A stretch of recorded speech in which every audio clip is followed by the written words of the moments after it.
Friends, ನಮಸ್ಕಾರ. ಎಲ್ಲರಿಗೂ ರಮ್ಯ ಮನೆ ಅಡುಗೆ ಚಾನಲ್ಗೆ ಸ್ವಾಗತ. ಈ ವಿಡಿಯೋದಲ್ಲಿ ಬಾಯಲ್ಲಿಟ್ಟರೆ ಕರಗುವಂಥ ಪರ್ಫೆಕ್ಟ್ ಶಂಕರಪಾಳೆನ ಹೇಗೆ ಮಾಡೋದಂತ ಹೇಳಿ ನೋಡೋಣ. ತುಂಬ ಸುಲಭವಾಗಿ ಈ ಶಂಕರಪಾಳೆನ ಮಾಡ್ಕೊಳ್ಬೋದು. ಈ ವಿಡಿಯೋ ನೋಡೋದಕ್ಕಿಂತ ಮುಂಚೆ ಇನ್ನೂ ಚಾನಲ್ಗೆ ಯಾರು ಸಬ್ಸ್ಕ್ರೈಬ್ ಆಗಿಲ್ಲ, ದಯವಿಟ್ಟು ಚಾನಲ್ನ ಸಬ್ಸ್ಕ್ರೈಬ್ ಮಾಡ್ಕೊಳ್ಳಿ. ಒಂದು ಮಿಕ್ಸಿಂಗ್ ಬೌಲ್ ತೊಗೊಂಡ್ಬಿಟ್ಟು ಅದಕ್ಕೇನೆ ಒಂದು ಅರ್ಧ ಬೌಲ್ನಷ್ಟು ಸಕ್ಕರೆ ಹಾಕ್ಕೊಂಡಿದ್ದೀನಿ. ಸಕ್ಕರೆನ ಹೆಚ್ಚು ಕಡಿಮೆ ಮಾಡ್ಕೊಳ್ಬೋದು. ನೀವು ಯಾವ ಥರ ಸಕ್ಕರೆ ಇಷ್ಟಪಡ್ತೀರಾ ನೋಡಿಕೊಂಡು ಸಕ್ಕರೆ ಹಾಕ್ಕೊಳ್ಬೋದು. ನಂತರ ಒಂದು ಅರ್ಧ ಬೌಲ್ನಷ್ಟು ಬಿಸಿ ಹಾಲನ್ನು ತೊಗೊಂಡಿದ್ದೀನಿ. ಕಾಯಿಸಿರುವಂಥ ಹಾಲನ್ನು ತೊಗೊಳ್ಳಿ. ಇವಾಗ ಇದನ್ನು ಚೆನ್ನಾಗಿ ಮಿಕ್ಸ್ ಮಾಡಿಬಿಟ್ಟು ಸಕ್ಕರೆ ಪೂರ್ತಿ ಕರಗಿ ಹಾಲು ಆರೋವರೆಗೂ ಇದನ್ನು ಸೈಡಲ್ಲಿ ಇಟ್ಕೋಬೇಕಾಗ್ತದೆ. ಹಾಲು ಮತ್ತು ಸಕ್ಕರೆ ಪ್ರಮಾಣ ಸಮವಾಗಿರಬೇಕು. ಇವಾಗ ಇದನ್ನು ಆರ್ಲಿಕ್ಕೆ ಬಿಡೋಣ. ಈ ಕಡೆ ಒಂದು ಪಾತ್ರೆ ತೊಗೊಂಡ್ಬಿಟ್ಟು ಅದಕ್ಕೇ ಒಂದು 2 ಬೌಲ್ ಆಗುವಷ್ಟು ಮೈದಾ ಹಿಟ್ಟನ್ನು ತಗೋತಾ ಇದ್ದೀನಿ. ಮೈದಾ ಹಿಟ್ಟು ಬದಲಾಗಿ ನೀವು ಗೋಧಿ ಹಿಟ್ಟನ್ನು ಹಾಕ್ಕೊಂಡು ಸಹ ಇದೇ ಪ್ರಮಾಣದಲ್ಲಿ ಮಾಡಿಕೊಂಡ್ರೂ ಸಹ ತುಂಬ ಚೆನ್ನಾಗಿ ಬರುತ್ತೆ. ಒಂದು ಸ್ವಲ್ಪ ಉಪ್ಪನ್ನು ಸೇರಿಸ್ಕೊಂಡು ನಂತರ ಒಂದು ಅರ್ಧ ಬೌಲ್ನಷ್ಟು ತುಪ್ಪನ ಚೆನ್ನಾಗಿ ಕಾಯಿಸ್ಕೊಂಡು ಸೇರಿಸ್ಕೊಳ್ಳಿ. ಇವಾಗ ಇದನ್ನು ಮಿಕ್ಸ್ ಮಾಡ್ಕೊಳ್ಳೋಣ. ಮೊದಲಿಗೆ ಚಮಚದಿಂದ ಮಿಕ್ಸ್ ಮಾಡ್ಕೊಳ್ಳಿ, ತುಪ್ಪ ಸುಡುತ್ತೆ. ನಂತರ ಕೈಯಿಂದ ಚೆನ್ನಾಗಿ ಎಲ್ಲ ಹಿಟ್ಟು ಜೊತೆ ತುಪ್ಪ ಬೆರಿಬೇಕು, ಹಾಗೆ ಇದನ್ನು ಮಿಕ್ಸ್ ಮಾಡ್ಕೊಳ್ಬೇಕಾಗುತ್ತೆ. ಶಂಕರಪಾಳೆ ತುಂಬ ಸಾಫ್ಟಾಗಿ ಬರೋದಕ್ಕೆ ಒಂದು ಟ್ರಿಕ್ ಅಂದ್ರೆ ತುಪ್ಪ ಪ್ರಮಾಣ. ನಾನಿಲ್ಲಿ ಒಂದು 2 ಬೌಲ್ನಷ್ಟು ಹಿಟ್ಟಿಗೆ ಅರ್ಧ ಬೌಲ್ನಷ್ಟು ತುಪ್ಪನ ಹಾಕ್ಕೊಂಡಿದ್ದೀನಿ. ತುಪ್ಪ ಎಷ್ಟು ಚೆನ್ನಾಗಿ ಹಾಕ್ಕೊಳ್ತೀವೋ ಅಷ್ಟು ಸಾಫ್ಟಾಗಿ ಶಂಕರಪಾಳೆ ಮಾಡ್ಕೊಳ್ಬೋದು. ಹಿಟ್ಟನ್ನು ಈ ಥರ ಮಿಕ್ಸ್ ಮಾಡಿ ಈ ಥರ ಉಂಡೆ ಕಟ್ಟಿದಾಗ ಉಂಡೆ ಕಟ್ಟೋ ಹದಕ್ಕಿರಬೇಕು. ಹಾಗಾದರೆ ತುಂಬ ಸಾಫ್ಟಾಗಿ ನಾವು ಶಂಕರಪಾಳೆನ ಮಾಡ್ಕೊಳ್ಬೋದು. ನೋಡ್ಬೋದು, ನಾನು ಚೆನ್ನಾಗಿ ಕಲಿಸ್ಬಿಟ್ಟು ಇಟ್ಕೊಂಡಿದ್ದೀನಿ ಹಿಟ್ಟನ್ನು. ಇವಾಗ ಅದಕ್ಕೇ ಒಂದು 2 ಏಲಕ್ಕಿನ ಜಜ್ಜಿ ಸೇರಿಸ್ಕೊಂಡಿದ್ದೀನಿ. ಇವಾಗ ಹಾಲು ಮತ್ತು ಸಕ್ಕರೆಯನ್ನು ಮಿಕ್ಸ್ ಮಾಡಿಟ್ಟಿದ್ವಿ, ಅದು ಪೂರ್ತಿಯಾಗಿ ತಣ್ಣಗಾಗಿದೆ. ಪೂರ್ತಿ ತಣ್ಣಗಾದ್ಮೇಲೆ ಬಳಸ್ಕೊಳ್ಳಿ. ಇವಾಗ ಸ್ವಲ್ಪ ಹಾಕೊಳ್ತಾ ಹಿಟ್ಟನ್ನು ನಾದ್ಕೊಳ್ಳೋಣ. ಒಮ್ಮೆಲೆ ಮಾತ್ರ ಹಾಕಕ್ಕೆ ಹೋಗಬೇಡಿ, ಇದರಲ್ಲಿ ಸಕ್ಕರೆ ಇರುತ್ತಲ್ಲ, ಬೇಗನೆ ಅದು ತೆಳುವಾಗಿಬಿಡ್ತದೆ ಹಿಟ್ಟು. ಅದಕ್ಕೋಸ್ಕರ ಸ್ವಲ್ಪನೇ ಹಾಕ್ತಾ ಹಿಟ್ಟನ್ನು ಕಲಿಸ್ಬೇಕಾಗ್ತದೆ. ಹಿಟ್ಟು ಯಾವ ಹದಕ್ಕಿರ್ಬೇಕಂದ್ರೆ ತುಂಬ ಗಟ್ಟಿಯಾಗಿ ನಾದ್ಕೊಳ್ಬೇಕಾಗ್ತದೆ ಹಿಟ್ಟನ್ನು. ಎಷ್ಟು ಆಗುತ್ತೋ ಅಷ್ಟು ಗಟ್ಟಿಯಾಗಿ ಹಿಟ್ಟನ್ನು ನಾದ್ಕೊಳ್ಳಿ. ತುಂಬ ತೆಳುವಾಗಿ ಹಿಟ್ಟನ್ನು ನಾದ್ಲಿಕ್ಕೆ ಹೋಗಬೇಡಿ. ಗಟ್ಟಿಯಾಗಿ ನಾದ್ಕೊಳ್ಳೋದ್ರಿಂದ ತುಂಬ ಸಾಫ್ಟ್ ಆದಂಥ ಶಂಕರಪಾಳೆ ಬರುತ್ತೆ. ಇವಾಗ ನೋಡ್ಬೋದು, ನಾನು ಗಟ್ಟಿಯಾಗಿ ನಾದ್ಕೊಂಡು ಇದನ್ನು ಒಂದು 15 ನಿಮಿಷ ರೆಸ್ಟಿಗೆ ಬಿಡೋಣ. 15 ನಿಮಿಷ ಆದ ನಂತರ ನೋಡ್ಬೋದು, ಇವಾಗ ಹಿಟ್ಟು ಒಂದು ಸ್ವಲ್ಪ ಸಾಫ್ಟ್ ಆಗಿದೆ. ನಿಮಗೇನಾದರೂ ತುಂಬ ಗಟ್ಟಿ ಅನಿಸಿದ್ರೆ ಮತ್ತೆ ಒಂದು ಸ್ವಲ್ಪ ಹಾಲನ್ನು ಹಾಕ್ಕೊಂಡು ಇದನ್ನು ಮಿದ್ಕೊಳ್ಬೋದು. ಇದರಲ್ಲಿ ನಾನು 1-2 ಉಂಡೆಗಳಾಗಿ ಮಾಡ್ಕೊಂಡಿದ್ದೀನಿ.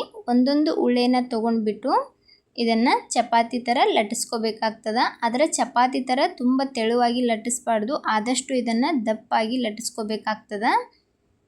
ನೋಡ್ಬೋದು, ನಾನಿಲ್ಲಿ ದಪ್ಪಾಗಿ ಅದನ್ನು ಲಟ್ಟಿಸ್ಕೊಂಡಿದ್ದೀನಿ. ಮೊದಲಿಗೆ ಸೈಡಲ್ಲಿರೋ ಎಡ್ಜಸ್ನ ಕಟ್ ಮಾಡ್ಕೊಳ್ಳೋಣ. ಸ್ವಲ್ಪ ಅದು ಬಿರುಕು ಬಿಟ್ಟಂಗೆ ಆಗಿರ್ತದಲ್ಲ, ಅದಕ್ಕೋಸ್ಕರ ಅದನ್ನು ಕಟ್ ಮಾಡ್ಕೊಳ್ಳಿ.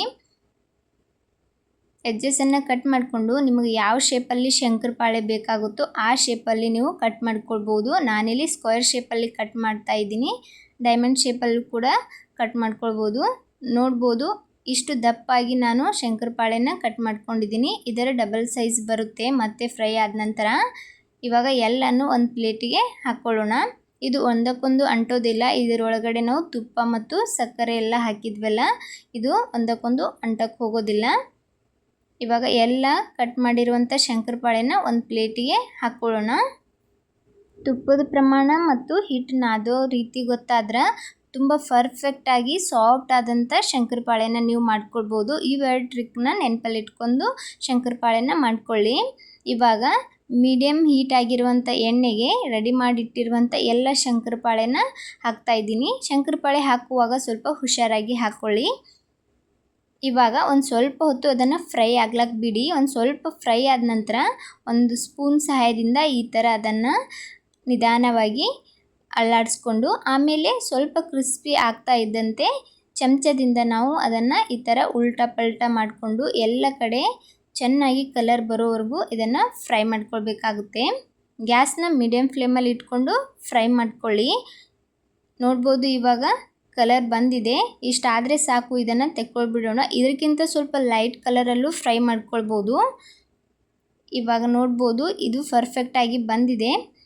ಎಣ್ಣೆಯನ್ನು ಜಾನಿಸ್ಬಿಟ್ಟು ಇದನ್ನು ತೆಕ್ಕೊಳ್ಳೋಣ. ತುಪ್ಪ ಹಾಕಿರೋದ್ರಿಂದ ಇದು ತೆಗೆದ ನಂತರನೂ ಸಹ ಸ್ವಲ್ಪ ಕಲರ್ ಚೇಂಜ್ ಆಗೋ ಚಾನ್ಸ್ ಇರುತ್ತೆ. ಸ್ವಲ್ಪ ಲೈಟ್ ಕಲರ್ ಇರುವಾಗಲೇ ತೆಕ್ಕೊಳ್ಳಿ. ಇದೇ ಥರ ಎಲ್ಲನೂ ಮಾಡಿ ಇಟ್ಕೊಂಡಿದ್ದೀನಿ. ನೋಡ್ಬೋದು ಎಷ್ಟು ಸಾಫ್ಟಾಗಿ ಬಂದಿದೆ ಅಂಥೇಳಿ. ತುಂಬ ಸಾಫ್ಟಾಗಿ ಬರುತ್ತೆ. ಈ ಪ್ರಮಾಣದಲ್ಲಿ ಮಾಡಿದ್ರೆ ಫೇಲ್ ಆಗೋ ಚಾನ್ಸೇ ಇಲ್ಲ. ಅಷ್ಟು ಸಾಫ್ಟಾಗಿ ನೀವು ಶಂಕರಪಾಳೆನೇ ಮಾಡ್ಕೊಳ್ಬೋದು. ಈ ಥರ ಕ್ರ್ಯಾಕ್ಸ್ ಬಂದಿದೆಯಲ್ಲ, ಈ ಥರ ಬಂದರೆ ಅದು ಪರ್ಫೆಕ್ಟಾಗಿ ರೆಡಿ ಆಗಿದೆ ಅಂತ ಹೇಳಿಬಿಟ್ಟು ಒಳಗಡೆನೂ ಸಹ ಚೆನ್ನಾಗಿ ಅದು ಫ್ರೈ ಆಗಿರುತ್ತೆ. ನೋಡಿದ್ರಲ್ಲ ಫ್ರೆಂಡ್ಸ್, ಯಾವ ಥರ ನಾವು ತುಂಬ ಸಾಫ್ಟ್ ಆದಂತಹ ಶಂಕರಪಾಳೆನ ಮನೆಯಲ್ಲೇ ಮಾಡ್ಕೊಳ್ಬೋದು ಅಂಥೇಳಿ. ಈ ರೆಸಿಪಿ ಇಷ್ಟ ಆದ್ರೆ ನೀವು ಸಹ ಟ್ರೈ ಮಾಡಿಬಿಟ್ಟು ಹೇಗಾಗಿತ್ತಂತ ಹೇಳಿ ಕಮೆಂಟ್ ಮಾಡೋದು ಮಾತ್ರ ಮರಿಬೇಡಿ. ವಿಡಿಯೋ ಇಷ್ಟ ಆದ್ರೆ ವಿಡಿಯೋ ಒಂದು ಲೈಕ್ ಕೊಡಿ. ಇದೇ ಥರದ ಇನ್ನಷ್ಟು ರೆಸಿಪಿಗೋಸ್ಕರ ರಮ್ಯಾ ಮನೆ ಅಡುಗೆ ಚಾನಲನ್ನು ಸಬ್ಸ್ಕ್ರೈಬ್ ಮಾಡ್ಕೊಳ್ಳಿ. ನಾಗರ ಪಂಚಮಿ ತಿಂಡಿಗಳ ಕೆಲ ವಿಡಿಯೋಗಳು ಸಹ ನನ್ನ ಚಾನಲಲ್ಲಿವೆ, ಅದನ್ನು ಸಹ ನೋಡ್ಕೊಂಡು ಬನ್ನಿ. ಇನ್ನೂ ಚಾನಲ್ಗೆ ಸಬ್ಸ್ಕ್ರೈಬ್ ಆಗದೆ ಯಾರೆಲ್ಲ ವಿಡಿಯೋ ನೋಡ್ತಾ ಇದ್ದೀರಾ, ದಯವಿಟ್ಟು ಚಾನಲ್ನ ಸಬ್ಸ್ಕ್ರೈಬ್ ಮಾಡಿಕೊಂಡು ವಿಡಿಯೋ ನೋಡಿ. ನನ್ನ ವಿಡಿಯೋ ಯಾರೆಲ್ಲ ನೋಡ್ತಾ ಇದ್ದೀರಾ ಎಲ್ಲರಿಗೂ ಧನ್ಯವಾದಗಳು.